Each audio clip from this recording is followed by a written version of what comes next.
What is up, guys? It's Caleb from MetaJungle, and I'm here to do a quick little video that's a little different than other videos I've done in the past about a project called Players Only. Now, this is a project that I've talked about in a couple of prior videos, and it was a project that had a lot of hype built up around it, especially around the time that it was minting, and it was backed by real professional athletes. But what happened to Players Only? Well, over the past few months, Players Only has been a very bumpy ride for those who had grabbed one of their NFTs during the mint or off secondary. Players Only initially was a seemingly awesome concept for sports fans, an NFT project that would provide a bunch of utility and use for holders. Utilities included being entered for regular giveaways of sports memorabilia, the chance to meet up and hang out with the founding professional athletes, and potentially future use of the NFTs in the metaverse, a specifically wilder world. Now, after mint, and for the first couple of months of 2022, everything seemed to be going pretty well. The community was fairly happy, and some of these utilities were rolling out. Now, the biggest utility that was being featured initially was the giveaways. Dozens of prizes would be won every single week, and these prizes were usually either some piece of memorabilia, such as a jersey or a sports card, or a promised meetup or hangout with one of the founding athletes. But soon, problems started to seep through. The first real problem that started to show was the amount of time it would take for holders to receive their physical prizes that they had won in a giveaway. Now, depending on the prize, it would take weeks, even months, to receive the giveaways. Now, this was somewhat understandable. There seemed like there was only one or two people physically working on sending out dozens of giveaways each week, but nevertheless, the wait time was a big problem. But these giveaways were slowly going out, as you may have seen in one of my previous videos when I actually did receive a giveaway that I had won. So this system wasn't ideal, but it was kind of working. Now, the second problem was that the giveaways that were involving the founding athletes were basically not working at all. Holders who won a Zoom call with an athlete were often left wanting, as the only athlete who was ever even somewhat active in the community was Michael Carter Williams. But even his appearances were few and far between. Now, I get it. Athletes are no doubt extremely busy, and nailing them down for a bunch of fan experiences has to be difficult. But failing to deliver on these fan experiences extremely hurt the confidence of the community and the value that the project had in their eyes. It seemed like the athletes just did not care that a bunch of fans had invested into the project.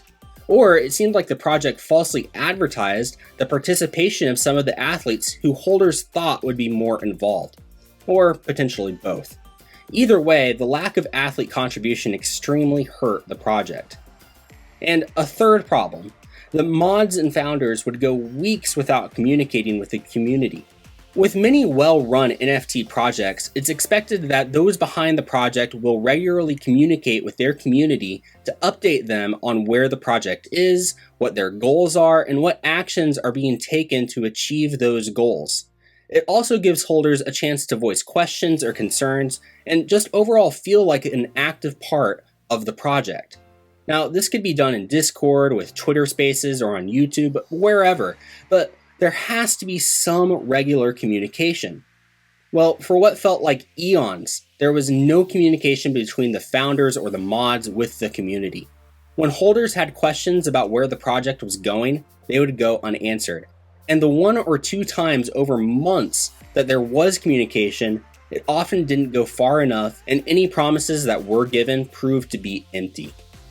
So, what is the current state of the project? Well, unsurprisingly to many, the project is effectively dead, with no utilities being delivered going forward. The moderators that had been delivering the utilities have announced that they will no longer be a part of the project, effectively leaving it in the hands of the founding athletes, which is mainly Michael Carter Williams, who are basically also non-existent. To expect anything going forward as a holder would likely be a fool's errand. Now, it's easy to describe this project as a rug pull, since the NFTs that holders have are basically worthless just months after the mint. But it might be something a little bit more complicated than just a rug pull. After all, why send out all of that utility to holders if the project was designed to be a rug pull? What's more likely in my mind is that the project bit off more than it could chew. They likely overpromised utilities to drive up the perceived value of the project, and then when it became time to deliver, both the athletes and the moderators were in way over their heads, neither having the time or potentially even the desire to deliver on all of their promises. Of course, it's extremely frustrating that a project would just give up and leave all of the people that had trusted in the project out to dry. So what's the lesson? Well, the NFT space is very much like the wild, wild west, and no one should put too much trust in an NFT project, even if it is backed and advertised by doxed celebrities. So do your own research and be careful out there. But guys, thank you so much for watching. Please make sure that you subscribe to MetaJungle, that you join the MetaJungle Discord, then hop in there, communicate with the community. There's a lot of amazing tools there. And of course, you can find me in the physical collectible NFT channel of that Discord. Also, making sure that you continue to like and share these videos, and make sure to follow both me and MetaJungle on Twitter. But guys, thank you so much for watching. We'll see you next time.